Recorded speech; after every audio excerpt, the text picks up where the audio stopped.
Hello everyone, welcome to my channel Gain Vidya. Today I discuss my topic gene therapy, that means gene replacement therapy. First of all, I introduce my topic gene therapy. Gene therapy is the introduction of genes into existing cells to prevent or cure a wide range of diseases. Gene therapy है क्या जिसमें हम technique है जिसमें हम existing जो भी faulty gene है उसको हम हटा करके करेक्ट जीन उसमें डालते हैं जिससे हम उससे रिलेटेड जो फॉल्टी जीन थी उससे रिलेटेड जो भी डिजीज कॉज हो रही थी उसको करेक्ट कर सके. It is a technique for correcting defective genes responsible for disease development. Means ये हुआ कि हमने डिफेक्टिव जीन को हटा करके हमने उसमें करेक्ट जीन डाला जिससे जो डिफेक्टिव जीन्स था उससे जो डिसीज कॉज हो रही थी उससे प्रिवेंट किया बाय दिस टेक्निक.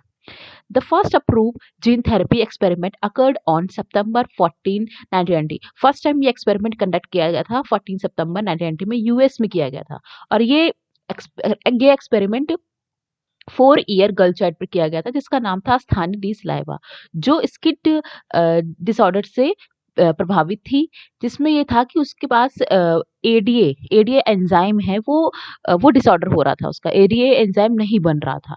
एडीए क्या है? एडिनोसिन डाई एमिनेज एंजाइम था जो नहीं बन रहा था जिसके थ्रू क्या हो रहा था उसको स्किड हो रही थी. स्किड मीन्स होता है severe combined immuno deficiency disease हो रही थी जिसके बारे में हम आगे स्लाइड में हम जिक्र करेंगे. नेक्स्ट हम समझते हैं यूजेस ऑफ जीन थेरेपी. क्या यूज है जीन थेरेपी का? रिप्लेस मिसिंग और डिफेक्टिव जीन. पहला यही है कि हमने उसको डिफेक्टिव जीन जो था उसको रिप्लेस किया गया by introducing correct gene in place of defective gene. Deliver genes that speed destruction of cancer cell. मतलब हमने क्या किया ऐसे ऐसे जीन्स डाले जो डिस्ट्रक्ट कर सकते थे जो हटा सकते थे कैंसर सेल्स को हटा सकते जिससे कैंसर कॉजिंग जो डिजीज है उसको सही किया जा सके. डिलीवर बैक्टीरियल और viral genes as as a form of vaccination. हमने क्या किया इसी टेक्निक की हेल्प से बैक्टीरियल और वायरल जीन्स को भी डाला with the help of vaccination. Provide genes that promote और impede the growth of new tissue. देखिए इसमें हमने क्या किया इस टेक्निक की हेल्प से हमने एक ऐसे जीन को इंट्रोड्यूस किया जो न्यू टिश्यूज की ग्रोथ को प्रमोट कर रहे थे.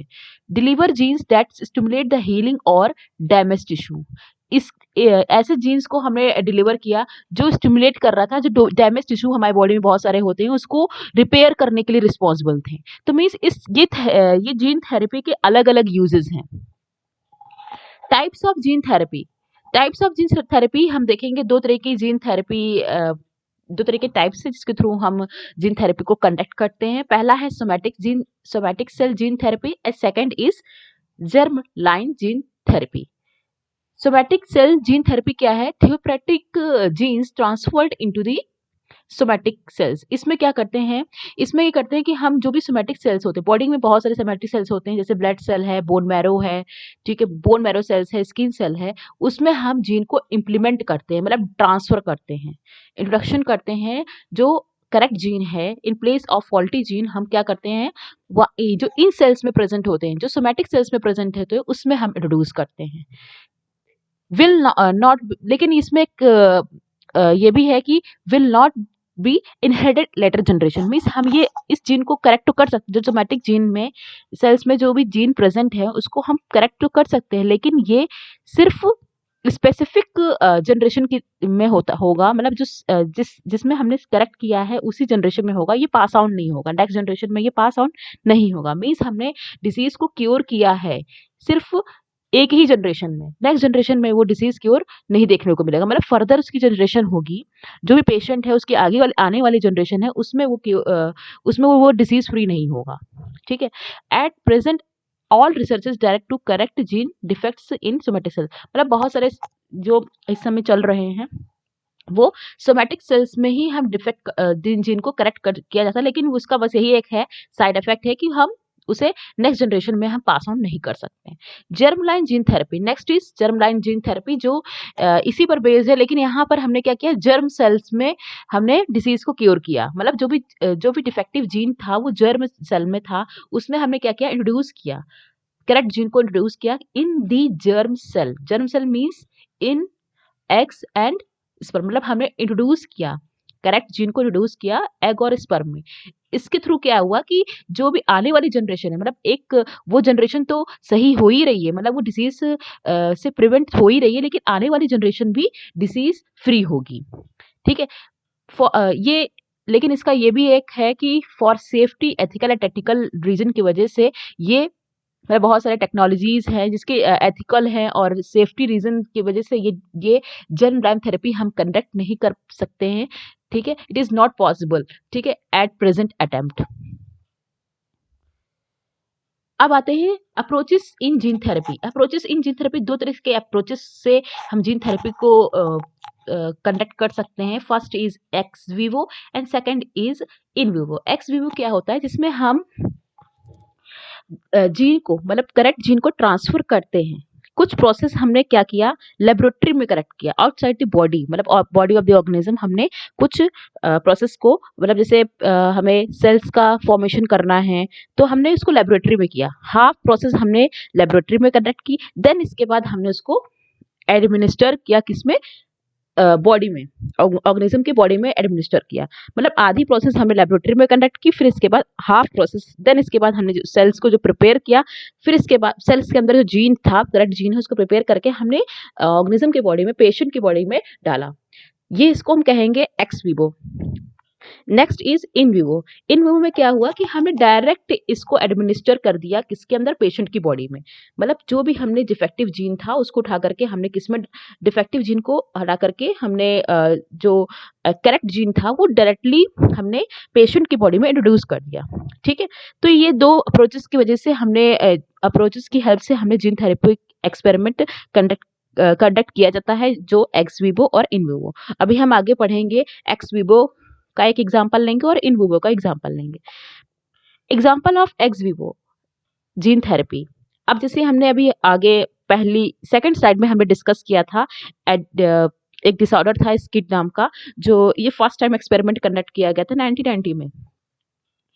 इसमें क्या हुआ था कि जो एंजाइम था, एडिनोसिन डी एमिनेज नाम का जो एंजाइम, एमिनेज नाम का जो एंजाइम था, वो डिफॉल्ट कर रहा था। वो फॉल्ट कर रहा था, इसकी वजह से क्या था, जो इम्यून सिस्टम था वो गर्ल चाइल्ड का वीक था। मींस जो भी बहुत सारे इन्फेक्शंस होते हैं, वो उससे वो क्योर नहीं कर पा रही थी अपने आप को, क्योंकि यहाँ पर इम्यून सिस्टम उसका, उस गर्ल चाइल्ड का वीक है। तो कैसे इस एंजाइम, जो फॉल्टी एंजाइम है, इसको कैसे करेक्ट किया गया वो हम बताते हैं। X Vivo gene therapy means ये, इसमें हाफ प्रोसेस हमने क्या किया, बाहर किया, और देन इसके बाद इसको इंट्रोड्यूस किया पेशेंट की बॉडी में। अब जैसे हमने यहाँ बताया कि कैसे करा गया, पूरा बताते हैं। ये पूरा जो भी प्रोसेस है, ये जीन थेरेपी एक्स वीवो में कैसे किया गया, for preventing this diseases, kid disease. यहाँ पे क्या किया, एक हमने बैक्टीरिया लिया, ठीक है। बैक्टीरिया के अंदर प्लाज्मिड होता है, उसमें हमने क्या किया, जो भी एडीए जीन है उसको डाला, ठीक है। ये डिसऑर्डर था, ठीक है, ये डिसऑर्डर है, इसको क्योर करना है। मतलब हमने एक करेक्ट जीन डाला, जिस नॉर्मल करेक्ट जीन डाला, जिसको एडीए एडीए जीन डाला। देन इसके बाद इसको हमने क्लोन किया, ठीक है। फिर इसके बाद एक हमने रेट्रोवायरस लिया एज अ वेक्टर, ठीक है। वेक्टर हमने लिया, लेकिन ये रेट्रोवायरस आपने पढ़ा भी होगा, ये हमने एचआईवी में पढ़ा था। एचआईवी जो एचआईवी जो रेट्रोवायरस जो है इन्फेक्शन होता है, वो रेट्रोवायरस से ही होता है, एचआईवी वायरस में। तो रेट्रोवायरस जो है, इसमें हमने क्या किया, इसको डिसीज फ्री कर दिया। मतलब जो भी इससे रेट्रोवायरस से जो इन्फेक्शन कॉज हो रहा था उसको हटा दिया, मतलब इसका जेनेटिक मटेरियल हमने हटा दिया। फिर इसके बाद हमने क्या किया, जो भी रेट्रोवायरस में हमने एडीए जीन को इनकॉर्पोरेट किया, ठीक है। फिर इसके बाद हमने क्या किया, इसको टी सेल्स, देखिए आपने पढ़ा होगा कि इम्यून सिस्टम में टी सेल्स होते हैं, ठीक है। टी सेल्स में हमने इसको इंट्रोड्यूस किया, ठीक है, जो इम्यून सिस्टम को क्या करते हैं, हेल्प करते हैं इंट्रोड्यूस, इम्यून सिस्टम को इम्प्रूव करने के लिए। तो हमने इसका जेनेटिक मटेरियल किसमें, टी सेल्स में डाला, ठीक है। ये प्रोसेस अभी बाहर ही हो रही है, ठीक है, लेबोरेटरी में हो रही है। फिर इसकी मल्टीपल कॉपीज बनाई, देन इसके बाद इसको हमने क्या किया, इंट्रोड्यूस किया, ठीक है, बॉडी के अंदर, मतलब पेशेंट की बॉडी के अंदर इंट्रोड्यूस किया। इससे क्या हुआ, जो भी एडीए जीन, नॉर्मल जीन है, वो उसकी बॉडी में आया, जिसके थ्रू जो भी इम्यून सिस्टम गर्ल चाइल्ड का वीक था, या कोई भी पेशेंट का वीक था, उसको हमने क्या किया, उसको क्योर किया, उसको प्रिवेंट किया, ठीक है। नेक्स्ट हम आते हैं, नेक्स्ट हम एग्जांपल लेते हैं इन सिटू जीन थेरेपी का, जिसमें हमने एक डिसीज का लिया है जिसको सिस्टिक फाइब्रोसिस डिसीज बोलते हैं। इसमें क्या होता है, सिस्टिक फाइब्रोसिस डिसीज ये है जिसमें ये एक तरीके से डिसीज ये म्यूकस ग्लैंड में होती है, जहाँ पे भी म्यूकस ग्लैंड प्रेजेंट होते हैं। बेसिकली हम यहाँ पे बात कर रहे हैं लंग्स डिसऑर्डर की बोल रहे हैं। ये यहाँ पे क्या हुआ कि जो CFTR है, CFTR म्यूटेशन कर जाता है। CFTR आखिर है क्या? CFTR cystic fibrosis transmembrane regulator gene होता है। ये क्या होता है, अगर ये म्यूटेट कर जाता है, मतलब अगर इसमें कुछ चेंजेस हो जाते हैं या एबनॉर्मेलिटी आती है, इससे क्या होता है कि जो म्यूकस होता है वो डार्क हो जाता है, उसकी डार्क कंसिस्टेंसी हो जाती है, जिसके थ्रू जो पैसेज होता है, ठीक है, मतलब जो भी पैसेज होगा तो उसमें प्रॉपर वे में एयर नहीं पास होती है। इससे क्या होगा, ब्रीथिंग डिसऑर्डर भी हो सकता है, ठीक है, और भी जैसे कफिंग प्रॉब्लम हो सकती है, ठीक है, तो और लंग्स में भी इंफेक्शन हो सकता है। तो मतलब यहाँ पर जो म्यूकस है, म्यूकस की कंसिस्टेंसी डार्क हो गई है, जिसके थ्रू क्या नहीं हो पा, बैक्टीरियल इन्फेक्शन भी हो सकता है, जिसके थ्रू प्रॉपर वे में एयर पास नहीं होता, ब्रीथिंग प्रॉब्लम हो सकती है। तो मीन्स ये CFTR जीन को यहाँ पे करेक्ट किया जा सकता है, ठीक है। तो यहाँ पे देखिए चार्ट में दिखाया गया है कि CFTR म्यूटेशन कर गया है, इसके थ्रू क्या हुआ है, CFTR म्यूटेट कर गया तो एबनॉर्मेलिटी आ गई है। CFTR मतलब इसकी एंजाइम नहीं बनेगा, एंजाइम नहीं बनेगा तो मीन्स क्या हुआ, प्रोटीन नहीं फॉर्म होगा।